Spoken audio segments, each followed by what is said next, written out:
attracting the interest of the referee. Referees like to manage the game just as much as players do.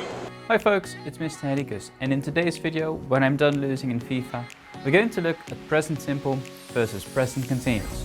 Let's get to it. The present simple and the present continuous are what we call verb tenses, which are modifications to verbs used to indicate when something took place and whether something is over or still going on. Now we can categorize our tenses into categories, and we call those aspects. We have simple, continuous, also sometimes called progressive, perfect, future, and perfect continuous. And all of these have their own variety of past, present, and future. Now today we're only looking at the present variety of simple and continuous. Let's start with present simple. Present simple is the basic and most standard form of verbs you'll encounter in your language. And it's used to describe when something is habitual, which means that it happens very often, or it's constant. But also things like opinions and scheduled events are also used in present simple.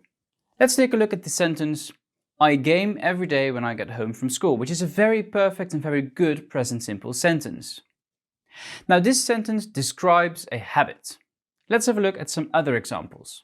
We go to church on Sundays. They live in France, but they don't speak French. She usually does her shopping on Friday. Now all these sentences indicate some sort of habit or something that is constant. And because we do that, we use present simple. Now what's important to remember for present simple is that when you talk about the third person singular, which is he, she, or it, we need to add an extra s to the verb, otherwise it doesn't work. And we call this subject-verb agreement. Take a look at the sentence, he lives in France. We see that the verb to live gets an extra s because it is a he form, also known as third person singular. So it's important that when you have this third person singular, you need to add the extra s to get subject-verb agreement. Now these sentences are examples of affirmative present simple sentences. But we also have questions, and we also have what we call negations, which are sentences that are not affirmative sentences. Now questions and negations in the present simple require an extra auxiliary verb, and we use to do as an auxiliary verb to help the main verb get the message across. Let's take a look at some examples. Let's take, we go to church on Sundays. Now we can't say we go in church on Sundays and simply add a question mark and say that's our question.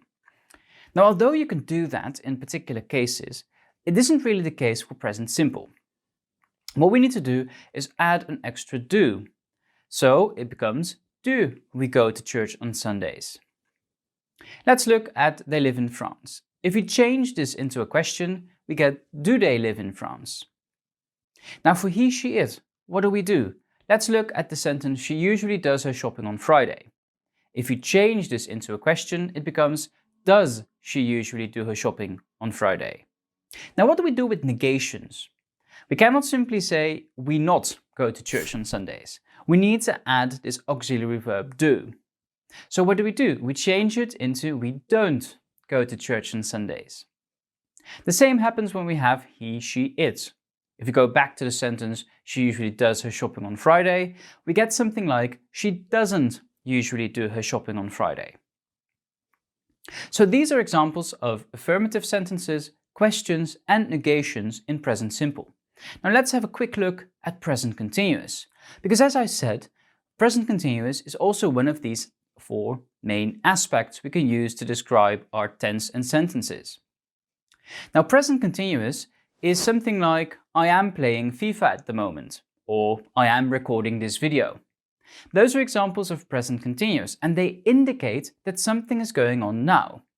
So we use present continuous when something is happening at the moment, and when we want to talk about something that's still going on. So let's take a look at the sentence, I am playing FIFA at the moment. I know that I'm doing it now because we have at the moment. And the same goes for the sentence, I am recording this video now. We have a word now, and that indicates that it's going on as we speak, which is the case. Now let's look at how we build present continuous. Present continuous requires an extra verb. So we need to have to be, which is our auxiliary verb for present continuous. We need to have the verb itself, and we need to add ing, ing. And this is what we call the present participle. Now, if you want to make questions in present continuous, we don't need to add extra auxiliary verbs because we already have one, to be. What we do is we change the order of the sentence. So a sentence like I am playing FIFA becomes am I playing FIFA? A sentence like I am losing becomes am I losing? And a sentence like she is winning becomes is she winning? Now the same happens when we talk about present continuous negations. We only have to add an extra thing to the sentence, and as you might have figured out, this is going to be not. So the sentence I am playing FIFA becomes I'm not playing FIFA. A sentence she is winning becomes she isn't winning. And a sentence like I am losing becomes I am not losing, obviously. So let's go back and compare the two. We have present simple, which is used for something that happens always, never, regularly, things that are habitual or constant, scheduled meetings, opinions. And then we have present continuous, which is used for something that is going on at the moment as we speak. So just compare two of these sentences. I always game when I get home from school. This is a present simple sentence. If someone asks me what am I doing and I say I am playing FIFA, that is something that's happening now, present continuous. So I always play FIFA when I get home from school is a sentence that indicates a habit. I do this every day. If someone asks me what am I doing at the moment, I use present continuous. So that's the big difference. When something is a habit, we use present simple. When something happens now, we use present continuous. Now I need to go back and try to recover what I'm losing, but in the meantime, you guys like this video, subscribe, stay tuned for the next video because that's going to be very interesting.